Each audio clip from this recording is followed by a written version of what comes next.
Bonsoir à tous. Je suis Aline Marie-Christine Zomobem. Je suis auteure de 6 romans, 23 nouvelles. Tout ça est vendu dans les FNAC et chez mon éditeur, Edilivre. Le premier roman que j'ai écrit sur le viol est intitulé « L'enfant de ma mère m'a violée » parce que j'ai constaté qu'il y a le viol en Afrique et que les familles faisaient tout pour taire ce drame qui anéantit les enfants. Il y a le viol incestueux, il y a le viol tout court où des adultes abusent des enfants. J'ai observé ça dans ma tendre enfance. J'ai failli être violée, mais comme j'étais une enfant très éveillée, et je l'ai dénoncé étant adulte. Parce que quand je vivais en Afrique, je n'ai pas pu le faire parce qu'on allait me dire que je mens. Parce que ça se passait dans la maison. Je n'ai pas été violée, mais j'ai été abusée. Parce que quand vous faites des attouchements à un enfant, c'est comme le viol. Un enfant en train de dormir, faire sa sieste, tu viens avec tes mains d'adulte toucher l'enfant. J'ai pas apprécié et j'avais décidé que j'allais dénoncer ça et je l'ai fait. Je suis fière d'avoir dénoncé ça parce que autour de moi, il y a des gens qui ont pris conscience que c'était pas quelque chose de bien. Quand j'ai écrit mon ouvrage, j'ai reçu 6000 témoignages des Africaines qui ont été violées par les parents, les oncles, l'entourage familial. Et ils étaient obligés de se taire parce qu'on les menaçait. Il faut dénoncer les violeurs. Il ne faut pas les protéger. Même s'ils sont des membres de votre famille, il faut le dire. Parce que quand ils ne le feront pas à vous, ils feront ça à vos enfants ou à l'entourage. Le viol détruit. Le viol détruit. Il y a beaucoup de gens qui sont dans la perversité. C'est les viols. Des femmes qui ne veulent pas faire l'amour avec les hommes, c'est à cause des viols. C'est parce que les Africains taisent beaucoup les drames. Quand vous voyez une femme qui ne veut plus coucher avec les hommes, c'est les viols qui ont été commis dans l'enfance. J'ai échappé à tout ça parce que j'ai pu oublier ce qui m'était arrivé dans l'enfance. Je n'avais que 10 ans. Quand un adulte te touche, heureusement, j'ai crié, je me suis débattue, j'ai fait ce que j'ai pu et puis notre bonne est arrivée et la personne a fui. J'ai écrit cet ouvrage pour sauver les parents des adultes qui abusent leurs enfants. La promiscuité dans les maisons. Vous recevez un adulte, vous lui demandez d'aller coucher là où il y a des enfants. La nuit, il se transforme en monstre. Il fait des attouchements aux enfants. De surcroît, il les menace de se taire. Oh oui, les violeurs menacent. C'est comme il y a des femmes qui couchent avec des petits garçons. C'est pas normal. Coucher avec des adultes consentants, pas de violer les enfants. Cette histoire m'a tellement fait mal que je m'étais juré que j'allais dénoncer le viol qui se passe en Afrique sous les yeux des adultes. Parfois, les parents sont consentants. Quand vous faites ça, vous détruisez votre famille, vous détruisez vos enfants, vous cachez les violeurs pour des miettes, pour de l'argent. L'argent, c'est combien par rapport à la vie humaine? Et je suis fière aujourd'hui, les gens dénoncent le viol. Quand j'entends qu'on a attrapé un violeur, quand j'apprends que quelqu'un qui viole a été attrapé, quel honneur, quelle joie. Parce que je fais partie des premières Africaines qui ont décidé de parler de ce sujet qui était encore tabou. Aujourd'hui, les langues se délient. Vous en parlez aujourd'hui. Je fais partie des pionnières. Et c'est pour ça que j'ai écrit. Apprenez à raconter votre histoire. Je le dis parce que j'étais à la FNAC aujourd'hui et je voulais acheter mon ouvrage pour vous faire une lecture sur Internet et on me dit que le stock est épuisé. Ça veut dire que je vais recevoir des droits d'auteur. Je remercie tous ceux qui achètent mes ouvrages. Je devais vivre de mes ouvrages, mais pendant longtemps, j'ai subi un acharnement sur Internet parce que les gens qui ne vont pas à l'école, ils pensent que les gens vont à l'école. Pendant que vous refusez d'aller à l'école, les autres vont à l'école. C'est ce que moi j'ai fait.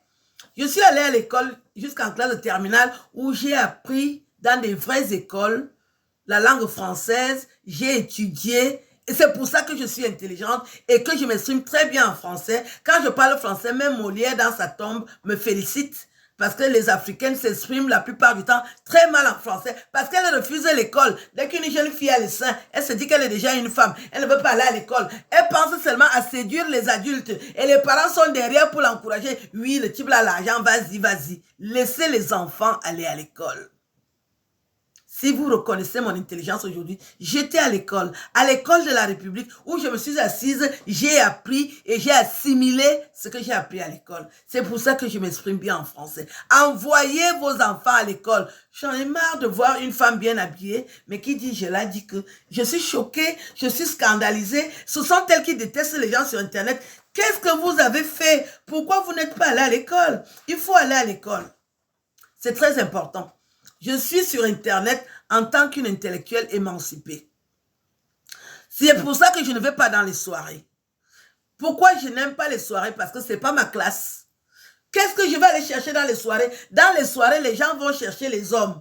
Est-ce que moi, j'ai besoin qu'un homme me drague à 2 h du matin quand il a déjà picolé? Les hommes me draguent le jour, en plein jour. Je me fais draguer en plein jour, en faisant mes courses, en traversant la route, en allant acheter des vêtements dans les magasins. Parce que vous savez que j'aime être bien habillée, en achetant des chaussures. Quelqu'un me dit, je n'attends pas la nuit. C'est pour ça que je ne vais pas dans les soirées. Et puis dans les soirées, c'est n'importe qui veut s'adresser à vous. Moi, je préfère acheter les sacs. Vous savez que j'adore les beaux sacs. Oui, je préfère acheter les beaux sacs et les porter au lieu d'aller laisser l'argent dans les soirées. Donc, ne faites pas l'amalgame. Je ne vais pas dans les soirées parce que c'est pas mon niveau, c'est pas mon milieu. Je suis au-dessus de ça. Je préfère acheter un beau sac, un beau vêtement, un beau chapeau au lieu d'aller dans les soirées. Je ne picole pas. Qu'est-ce que je vais chercher dans les soirées? Je suis toujours lucide du 1er au 31. Alors que dans les soirées, les gens sont éméchés. C'est là ils auront le courage de vous parler. Ils auront le courage de vous faire la cour. Comme je ne vais pas accepter, parce que j'ai dit non, et ça va créer des frustrations, et ça va faire des éclats de voix. C'est pour ça que je ne vais pas dans les soirées. Donc, ne me mélangez pas avec les fêtards. Je ne peux pas quitter l'Afrique pour venir faire la fête en Europe. Je suis venue ici pour apprendre quelque chose d'important. Ajouter une valeur à mon nom. Quand je suis arrivée en France, je faisais les ménages comme vous autres. Et je travaillais chez un couple de Français nobles. Ils avaient beaucoup d'argent et la dame m'avait prise de femme de ménage à dame de compagnie parce que j'allais au travail en veste. J'étais toujours bien habillée. Elle a dit désormais, Aline, tu m'accompagnes dans les conférences. Et quand j'allais dans les conférences, quand on me demandait qui êtes-vous? J'avais de la peine à me présenter parce qu'il fallait que je dise que je suis la femme de ménage. Et vous me voyez bien habillée, surtout que les habits me conviennent bien. Hein. Quand je suis habillée, vous pouvez croire que c'est des millions de francs. Non, c'est parce que j'ai le corps du vêtement. Je suis taillée, je suis sculptée pour porter les vêtements et que ça me convienne. Parce que je fais du 38-40. Aujourd'hui, je crois que c'est du 40-42. Mais je reste toujours une belle femme qui est taillée, raffinée, stylée. Le style. J'ai du style. C'est pour ça que quand je vais quelque part, on me remarque. Donc, vous voyez dans les soirées, des filles mal bâties, et celles qui ont le corps tordu, des malformations, qui ont des handicaps. Quand elles vont me voir là-bas, elles vont vouloir m'attaquer. Et le soir, tous les chats sont gris. C'est pour ça que je ne vais pas dans les soirées. Je ne déteste pas ceux qui vont dans les soirées. Mais ne me faites pas l'amalgame en me mélangeant avec ces personnes. On n'est pas du même milieu. J'écris les romans. Ceux qui vont dans les soirées ou qui les organisent, est-ce qu'ils peuvent écrire un seul roman? J'étais à la FNAC aujourd'hui et j'étais fière de passer la commande de mon ouvrage. On me dit, le stock est fini. Waouh! Il y a des gens qui ont pensé à acheter mes ouvrages. Merci beaucoup. Je vais vous raconter un peu ça pour vous dire que quand vous allez dans les soirées, ne me dites pas que tel fait les soirées, tel organise. Je ne vais pas dans les soirées. Je ne suis pas une femme de soirée. Moi, quand j'aime un artiste, je l'invite chez moi. Par exemple, Petit Pays, la légende du Makossa. Il est venu chez moi. Il était ici. Est-ce que Petit Pays va n'importe où? Je lance un défi à ces personnes qui organisent des spectacles d'inviter Petit Pays chez eux s'il va accepter. Il ne va pas n'importe où. Ma maison est une maison bénie. Je reçois les grandes stars. Ils viennent chez moi, ils sont contents. Ils dorment à l'aise. Alors que vous êtes dans les pratiques, vous voulez attacher les hommes, vous voulez les ruiner. Ici, là, je ne prends rien à personne. Et pourtant, je vis bien. Je me porte bien. Je me la coule douce. Je suis fière et noble. Soyez fiers et nobles. N'attachez pas les gens. N'allez pas prendre les choses qu'on ne vous donne pas. Je suis dans la fierté. Je mourrai dans la fierté et la noblesse. Oui, ça c'est moi, caractérisée Aline Zomobem. Femme noble, fière, une intellectuelle émancipée. C'est là où je me situe. Je ne mélange rien avec vous. Non, pas du tout. Non.